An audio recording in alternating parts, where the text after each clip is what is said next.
Joo, no tossa sanoi jo toi Henna sanoi, että Maksilla oli kans ollut, että onko se toi, että ne on valkoiset ja aurinko paistaa. Joo. Mä sanoin kans Harri, että valkoiset harmaat ja aurinko paistaa. Siellä oli tosi terveet.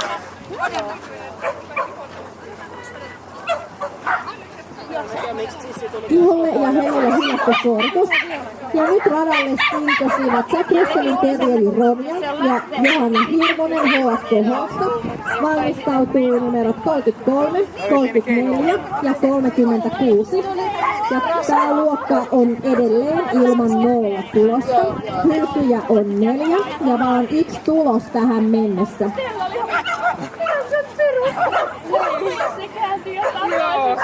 Raukkaili ihan siihen, että miten se niin. Miten se maustaa? Ei vaan kannattaa kuitenkaan hoitaa.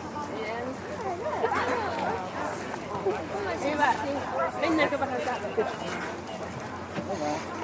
Hieno suida.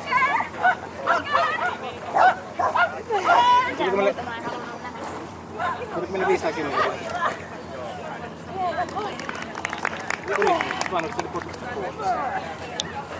Ronjalle ja Johannalle ratavirheitä 10 ajalla